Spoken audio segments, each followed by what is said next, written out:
এদের মা বাবার কলিজা যে কত বড় হয়ে গেছে আনন্দে, কত ধন্য তারা। ও আম্মা জান, আপনার সন্তানটাকে ডাক্তার বানাবেন, ইসলাম বাধা দেয় না, তবে বেয়াদব বানাবেন না। আপনার সন্তানটাকে যদি ডাক্তার বানায় দেন, কোরআন পড়ায় দেন, ডাক্তারি করিয়াও কোরআন পড়িয়া দোয়া করবে, আপনার জন্য কোনোদিন ভুলবে না। ও পর্দার আড়ালের মা বোনেরা, আপনাদের মতো কত মা কত বোন এখনো আছে পর্দা করে, হালাল ভাবে চলে, স্বামীর খেদমত করে, মাল নষ্ট করে না, মোবাইলে সময় নষ্ট করে না। আপনারা কেন পারবেন না? ও বৃদ্ধ বাবাজি, আপনার মতো কত বুড়া মানুষ মসজিদে গিয়া 5 বেলার নামাজ পড়ে, আপনি কেন পারেন না? আম্মা জান আয়েশা বলেন, নবী কান্না করেন, আমি জিজ্ঞাসা করাই, নবী বললেন, ও আয়েশা, তুমি আমার সাথে কোনো বেয়াদবি করো নাই, আমি কান্না করি। কিয়ামতের ময়দানের কথা মনে পড়েছে, কত কঠিন হালাত হবে আমার উম্মতের। কিয়ামতের ময়দানে কেমন কঠিন হালাত হবে। নবী বলেন, ও আয়েশা, সূর্য মাথার উপরে চলে আসবে, জমিন তামা হয়ে যাবে, নারী পুরুষ সব উলঙ্গ দাঁড়াবে হাসরের মাঠে, উম্মতেরা পাগল পারা হয়ে যাবে। আদম নবীর কাছে যাবে, দেখবে আদম নবী কান্না করে, বলে আমাদের সুপারিশ করবেন, বলে আমার দ্বারা অসম্ভব। এভাবে উম্মতেরা ঘুরতে ঘুরতে ঈসা নবী, মুসা নবী, ইব্রাহিম নবী, নূহ নবীর কাছে যাবে। সর্বশেষ কেউ পারবে না, সব উম্মতের কথা বাদ দিয়া নিজের চিন্তায় কান্না করবেন। সর্বশেষ নবী বলেন, ও আয়েশা, এই উম্মতগুলো আমাকে তালাশ করবে। আম্মা জান বলেন, আল্লাহর রাসূল, আপনাকে কোথায় পাওয়া যাবে হাসরের কঠিন সময়? নবী বলেন, ও আয়েশা, আমি আল্লাহর কুদরতি মাকামে মাহমুদে সিজদায় পড়ে কান্না করব। মুসা নবী নিজের জন্য কাঁদবেন, ইব্রাহিম নবী নিজের জন্য কাঁদবেন, মুসা নবী নিজের জন্য কাঁদবেন, আদম নবী নিজের জন্য কাঁদবেন। আর আমি মুহাম্মদ যতবার কান্না করব, একবারও আমার জন্য কাঁদবো না। আমি আল্লাহর কাছে বারবার বলবো, আল্লাহ আমার উম্মতের বাঁচাও, আমার একটা উম্মত যেন জাহান্নামে না যায়।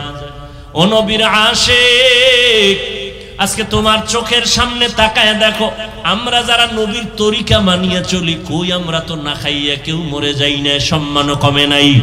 চতুর্মুখী বেঈমানের আমাদের পেছনে লেগে আছে, মাদ্রাসার পেছনে লেগে আছে, কোরআনের পেছনে লেগে আছে, আবার মুসলমান নামদারি কিছু মুনাফিকরাও পেছনে লেগে আছে। কিন্তু কোরআন যার কাছে আছে, নবীর আদর্শ আছে, এদের সম্মান এখনো কমে নাই। ও আল্লাহর বান্দারা, এখনো যেই লাইনে থাকো না কেন, নামাজ ছাড়িও না, মা বাবার দোয়া নিয়ে সামনে আগাও, তওবা করো। আল্লাহর আযাব বড় কঠিন, আল্লাহর কোরআন সত্য, নবীর কথা সত্য। ও নবীর আশিক উম্মতের দল, আমার নবী জীবন ভর কান্না করে গেলেন উম্মতের জন্য, কিয়ামতের ময়দানে উম্মতের জন্য কান্না করবেন। আল্লাহ নবীর কান্না দেখে বলবেন, নবী আপনি কাঁদবেন না, মাথা উঠান। আল্লাহ পাক বলবেন, নবী আপনি চান কি? আল্লাহর নবী বলবেন, আমার একটা উম্মত যেন জাহান্নামে না যায়। আল্লাহ বলবেন, আপনি বেছে বেছে উম্মতগুলো ধরে ধরে জান্নাতের দিকে নিয়ে যান। আম্মা জান আয়েশা বলেন, কোটি কোটি কোটি মানুষের মধ্যে আপনার উম্মতকে চিনবেন কি করে? আল্লাহর নবী বলেন, আয়েশা, আমার উম্মত যারা 5 ওয়াক্ত নামাজ 5 বার ওযু বানাইয়া আদায় করবে দুনিয়ায়, কিয়ামতের দিন তাদের ওযুর অংশগুলো নূরের আলোতে ঝলমল করতে থাকবে, আর আমি তা ধরে ধরে আমি জান্নাতের পথে নিয়ে যাব।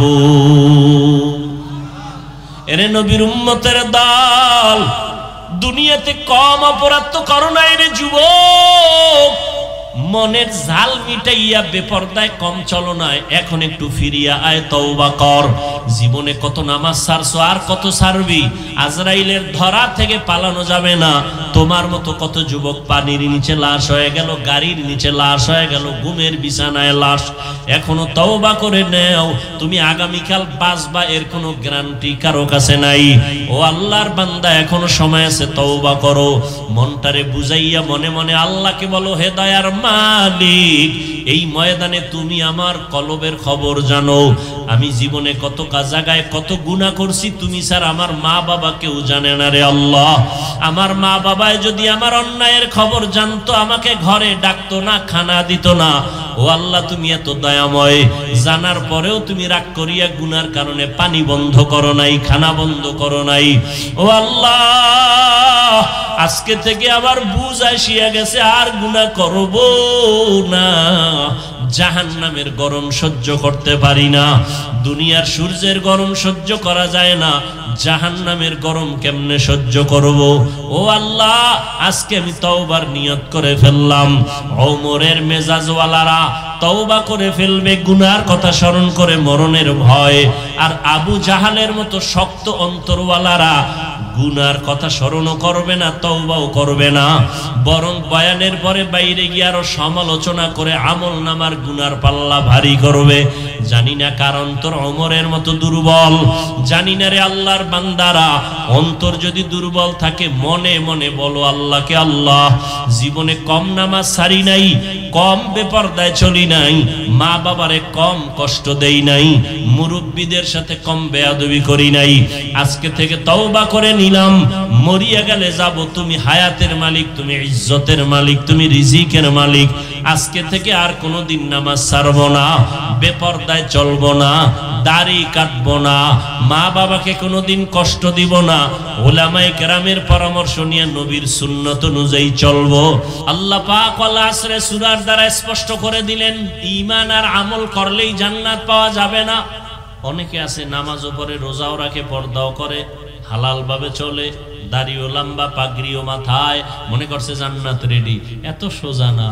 ইয়া আইয়ুহাল্লাযীনা আমানু কু আনফুসাকুম ওয়া আহলিকুম নারা ওয়াকুদুহান নাসু ওয়াল হিজারা আলাইহা মালাইকাতুন গিলাদুন শিদাদুন লা ইয়াসুনাল্লাহা মা আমারাহুম ওয়া ইয়াফআলুনা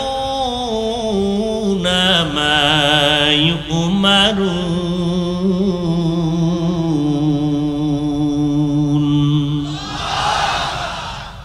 আল্লাহ বলেন, হে মুমিন, জাহান্নামের আগুন থেকে আগে নিজেকে বাঁচাও, তোমার আহালকেও জাহান্নামের আগুন থেকে বাঁচাও।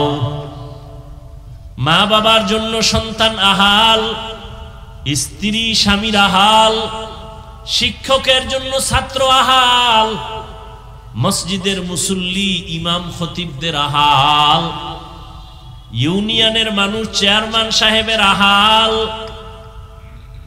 আল্লাহ কয় নিজেও জাহান্নামের আগুন থেকে বাঁচাও, তোমার আহালকেও জাহান্নামের আগুন থেকে বাঁচাও।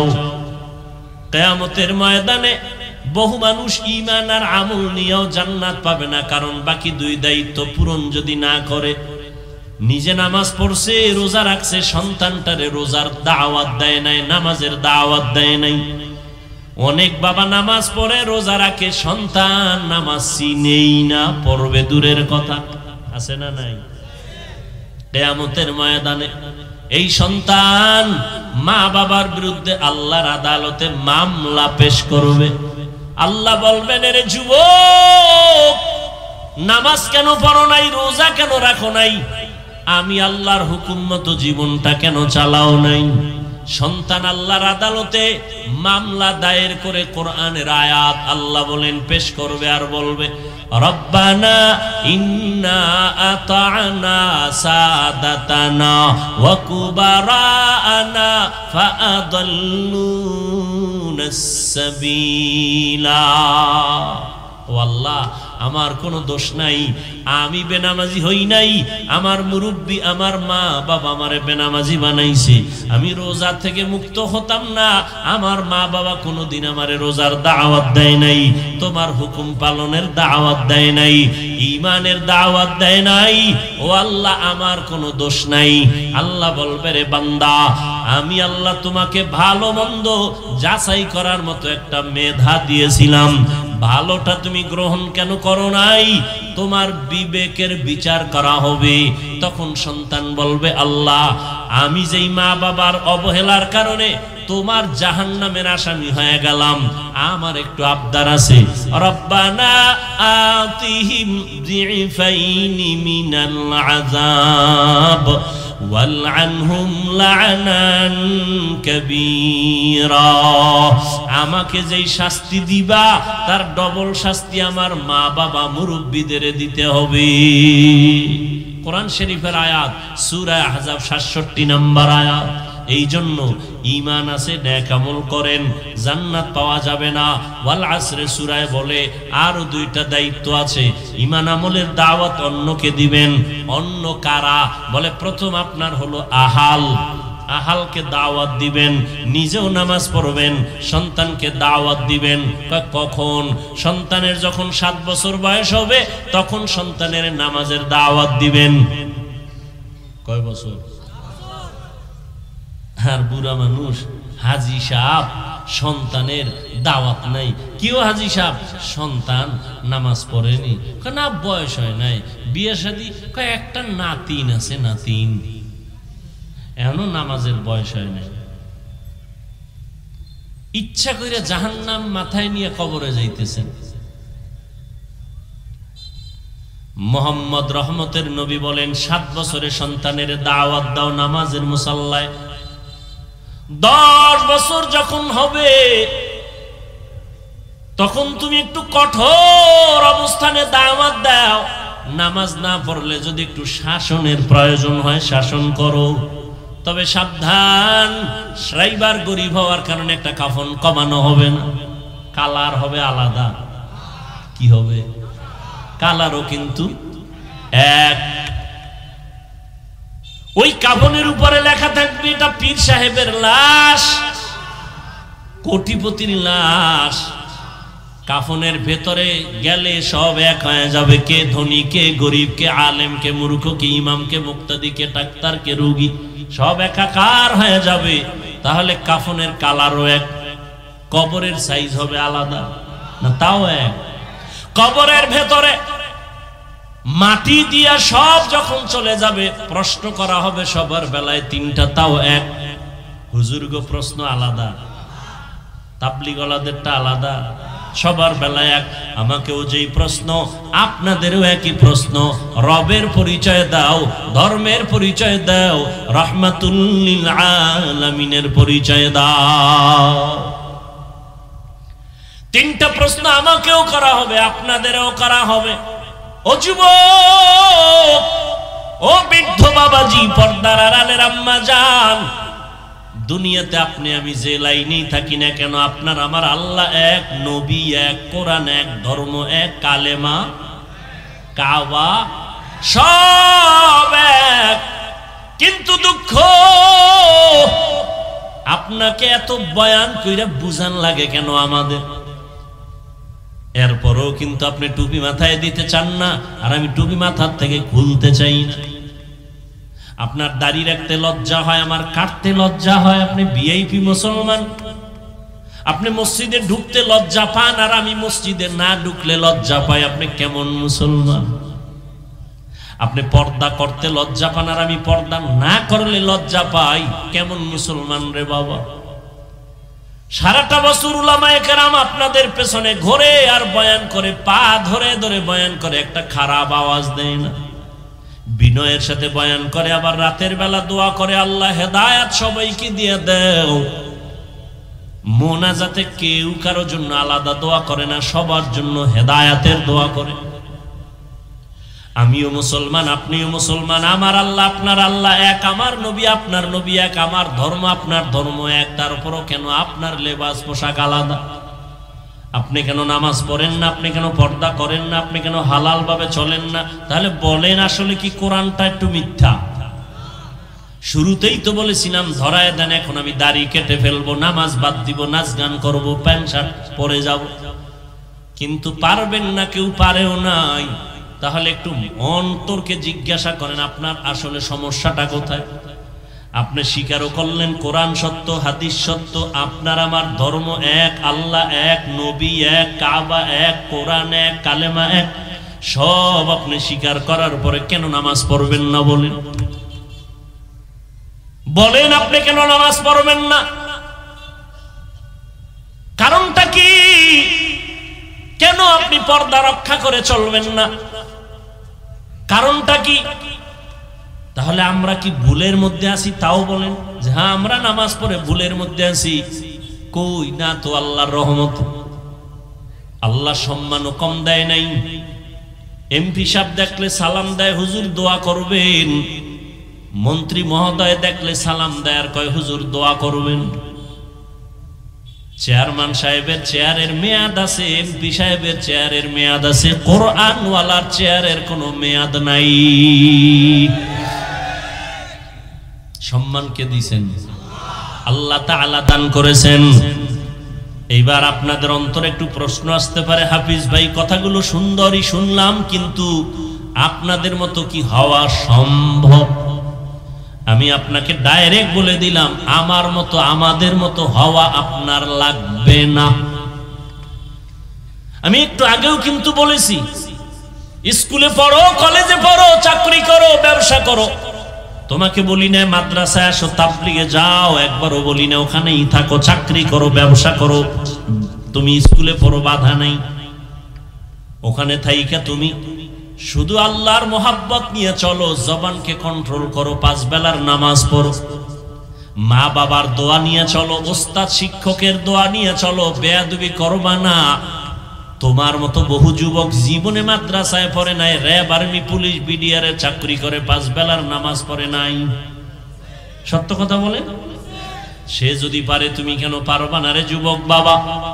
তোমার মতো যুবক রাস্তায় গাড়ি চালায়, আজান হয়ে গেল, নামাজের মধ্যে দাঁড়ায় গেছে, গাড়ি বন্ধ করে দিয়েছে, তুমি কেন পারবা না? ও পাবনার যুবক, তোমার মতো সন্তান নদীর মধ্যে মাছ ধরিয়াও নামাজ ছাড়ে না, বলো বাবা তুমি কেন নামাজ পড়তে পারবা না? তোমার মতো ছাত্র স্কুল কলেজে পড়ে, নামাজ বাদ দেয় না? নাই? বলো বাবা তুমি কেন নামাজ পড়তে পারো না? তোমার মতো সন্তান ময়দানে কৃষি কাজ করে, নামাজ ছাড়ে না, তুমি কেন পারবা না? আল্লাহর কোরআনটা মিথ্যা মনে করিও না। ও যুবক, আমিও তো টুপি মাথায় দেই, তুমি তো যুক্তি দিয়া বৈশা রইছো, টুপি দিলে মাথা গরম হয়ে যায়। কই আমরা টুপি মাথায় দিয়া তো গরম মেজাজ কইরা কোনো কোরআনের উল্টা কথা বলি নাই। টুপি মাথায় দিলে মাথা গরম হয় তুমি বুঝছো, আমি বুঝি নাই। ব্যাপারটা এমন না, পাগল হই নাই। পাগল হইলে তুমি হইতে পারো, আমরা কোরআনওয়ালারা পাগল হতে পারি না। লম্বা জামাটা পরছি, তোমার শরীর গরম লাগে, আমার কাছে কি গরম লাগে না বাবা? তুমি যাও কুষ্টিয়া জেলা সদরে যাও, পাবনা জেলা সদরে কোর্টে গিয়ে দেখো 40 ডিগ্রি সেলসিয়াস গরম চলতেছে, আরো বেশিও যদি চলে। ওকিল ব্যারিস্টার ওই আবা কাবা কোট আর মুজা শু পরতে একবারও ভুল করে না। তখন তাদের গরম কই গেল? কয় না না, এটা আমাদের অভ্যাসে পরিণত করছি না, আমাদের জীবনের একটা সম্মানের চাওয়া পাওয়া, এটা আমাদের পাতেও চাকরি। তুমি যদি আসলে আমার নবীর মোহাব্বত নিয়ে চলতা, তাহলে তোমার মধ্যে এই অনুভূতিটা আসতো যে আমি মরিয়া গেল রসুলের আদর্শের বাইরে যাব না। তোমারে পাও দইরা নামাজ পড়াইতে পারি না, আর আমারে দুনিয়ার সব দিলেও আমি এক বেলার নামাজ ছাড়তে পারি না, অথচ তুমি আমি এক আল্লাহর গোলাম, এক নবীর উম্মত। আসলে বিষয়টা কি? তুমি সব জানো, সব স্বীকার করো, এরপরও কেন আমল করতে চাও না? তোমার ভেতরে সেই আযাবের অনুভূতি আসে নাই, আল্লাহর আযাবের ভয় তোমার অন্তরে এখনো আসে নাই। ও যুবক, আমি যদি এখন প্যান্ট শার্ট টাই লাগায় রাস্তায় চলতাম, কেউ আমারে বাধা দিত না, কিন্তু এরপরও কেন নামাজ পড়ি? শীত কত কষ্ট, ফজরের নামাজে ঠান্ডা পানি দিয়েও জুবানায় নামাজ পড়তে কত কষ্ট। এত কষ্ট করিয়াও কত মানুষ আমগো গালাগালি করে। বেঈমান তো বাদ দিলাম, তোমরা কি পরিমাণ আমাদের বিরোধিতা করো, এরপরেও কিন্তু টুপি ফেলাই না, নামাজ ছাড়ি না। এর একমাত্র কারণ আমার আল্লাহর কোরআন সত্য, আর আল্লাহর কোরআনে আল্লাহ জান্নাতের বয়ান করছেন, জাহান্নামেরও বয়ান করছেন, তাও সত্য।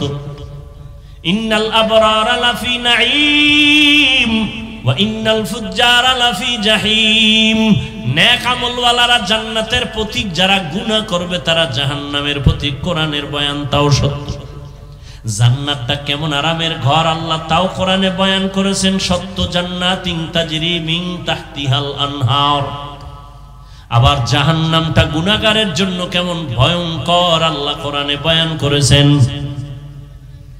জাহান্নামের আগুন তো বড় ভয়ানক ভয়ঙ্কর আগুন, যা সহ্য করা যাবে না। ও নবীর উম্মতের দল, দুনিয়াতে যত গরম দেখি, আগুন দেখি, জাহান্নামের আগুনের 70 ভাগের 1 ভাগ আগুনের তাপটাও অনেক কম। দুনিয়াতে সূর্য বিজ্ঞানীরা বলে জমিন থেকে 13 লক্ষ গুণ বড়, 9 কোটি 30 লক্ষ মাইল উপরে সূর্য, দিনে ছিল রাতে নাই। এরপরও কেন এত ঘাম, এত গরম লাগে? আর আল্লাহ পাক রব্বুল আলামিন বলছেন, নবী বলেছেন, এই সূর্য কিয়ামতের দিন নিচে আসবে। সব তাপ যখন ছেড়ে দিবে, গুনাহগার গুলো মাথার মগজগুলো টকবক করে ফুটবে ভাতের মারের মতো। মাটির জমিনটা সূর্যের গরমে তামা হয়ে যাবে। আম্মা জান আয়েশা রাদিয়াল্লাহু আনহা বলতেছেন, আমি একদিন দেখি রহমতের নবী, গুনাহ নাই বেগুনাহ নবী, শ্রেষ্ঠ নবী, তিনি আমার রুমের মধ্যে বসে কান্না করেন। আমি জিজ্ঞাসা করলাম, ইয়া রাসূলুল্লাহ, আপনি কাঁদেন কেন? আমি আয়েশা কোনো বেয়াদবি করেছি নাকি? বলে না। ও এলাকার পর্দার আড়ালের আম্মা জানেরা, এই দুনিয়াতে আপনাদেরকে আল্লাহ অনেক সম্মান দান করেছেন। আপনাদের মতো দামি কোনো ব্যক্তি আল্লাহ বানান নাই। আপনারা নবীদের মায়ের মতো মা, সাহাবায়ে কেরামদের মায়ের মতো মা, আলেমদের মায়ের মতো মা, হাফেজে কোরআনের মায়ের মতো মা। এরে আম্মা জান, এই দুনিয়াতে যত ভালো সন্তান আসছে সব আপনাদের অবদানের কারণে। এই স্টেজে প্রায় 17 জনের মতো ছাত্রকে কোরআনে হাফেজ হওয়ার কারণে পাগড়ি দেওয়া হলো। মা বাবার দোয়া নিয়ে চলবো। তওবা করার মতো যদি অন্তর কারো তৈরি হয়, অন্তরে যদি দুর্বলতা মুনাফিকি না থাকে, তওবার খাঁটি নিয়ত যাদের আছে, দুটো হাত আমার আল্লাহকে দেখাইয়া দাও। আয় আল্লাহ, আমরা তওবার নিয়তে হাত তুলেছি, আর গুনাহ করব না রে আল্লাহ, মেহেরবানি করে আমাদের তওবা কবুল করে নেন। আয় আল্লাহ, তওবার উপরে মজবুত হইয়া চলার তৌফিক দান করেন, আদবওয়ালা বিনয়ী জিন্দেগি দান করেন, জাহান্নামের ভয়ে গুনাহমুক্ত হইয়া চলার তৌফিক দান করেন। আমিন। আলহামদুলিল্লাহি রাব্বিল আলামিন। والصلاة والسلام على سيد الأنبياء والمرسلين وعلى آله وأصحابه أجمعين يا أرحم الراحمين يا أرحم الراحمين يا أرحم الراحمين رب ارحمهما كما ربياني صغيرا اللهم إنك عفو كريم تحب العفو فاعف عنا اللهم إنا نسألك رضاك والجنة ونعوذ بك من سخطك والنار اللهم إنا نعوذ بك من البرص والجنون والجذام وسيء الأسقام ও দয়ার মালিক, গুনাহের বোঝা নিয়ে আপনার দরওয়াজা আমরা হাত তুলেছি। কত উলামায়ে কেরাম, কত মুরব্বী, কত হাজী সাহেব, কত ব্যবসায়ী, কত চাকরিজীবী, আমার কলিজার কত যুবক, কত ছাত্র ভাই, পর্দার আড়ালে মা বোনেরা, ও আল্লাহ, আমরা গুনাহ থেকে তওবার নিয়তে হাত তুলেছি, আর গুনাহ করব না রে আল্লাহ। মা বাবারে কষ্ট দিব না রে আল্লাহ। উলামায়ে কেরামের পরামর্শ নিয়ে সুন্নাত অনুযায়ী চলবো। আমাদের তওবা কবুল করে নেন, আমাদের জীবনের সব গুনাহগুলো মাফ করে দেন আল্লাহ। এ মাহফিল কবুল করে নেন, আয়োজনকারী সহযোগিতাকারীদের কবুল করে নেন। আয় আল্লাহ, মাদ্রাসা কবুল করে নেন, যারা দান সদকা করেছেন কবুল করে নেন। আয় আল্লাহ, ঘরে ঘরে শান্তি দান করেন, মা বোনদের আবেদা পর্দানিশী বানায় দেন, সন্তানগুলো নেককার বানায় দেন, যারা লেখাপড়া করে পরীক্ষার্থী কামিয়ে বিধান করেন। আমার কলিজার প্রত্যেকটা যুবকের দিনের খাদেম বানায় দেন। মোবাইলের গুনাহের থেকে হেফাজত করেন, মোবাইলের গুনাহের থেকে হেফাজত করেন, মোবাইলের গুনাহের থেকে হেফাজত করেন আল্লাহ। সারা দুনিয়াবাসীকে মাফ করে দেন। আয় আল্লাহ, ফিলিস্তিনের মুসলমানদের উপর রহমত দান করেন, ইসরায়েলের জালেমদের জুলুম থেকে হেফাজত করেন। আমার প্রবাসে যারা ভাই বোনেরা আছে হেফাজত করেন, কামাই রুজিতে বরকত বাড়ায়া দেন। আয় আল্লাহ, বাংলাদেশ শান্তির দেশ বানায়া দেন। প্রশাসনিকভাবে যারা কাজ করে দিনের খাদেম বানায়া দেন। জনপ্রতিনিধির দায়িত্বে যারা দিনদার বানায়া দেন। আমাদের দিলের ন্যাক আশা পূরণ করে দেন। যারা চাকরি করে, ব্যবসা করে, কামাই রুজিতে বরকত বাড়ায়া দেন। হারাম থেকে হেফাজত করেন আল্লাহ। নবীজির সুন্নাতওয়ালা জিন্দেগি আমাদের দান করেন। হেদায়েতের নূর সিনায় দান করেন আল্লাহ। নবীজির রওজা মোবারক বাইতুল্লাহ জিয়ারতের জন্য কবুল করে নেন আল্লাহ। আয় আল্লাহ, পরমুখাপেক্ষী থেকে হেফাজত করেন। অভাবীদের অভাব থেকে হেফাজত করেন।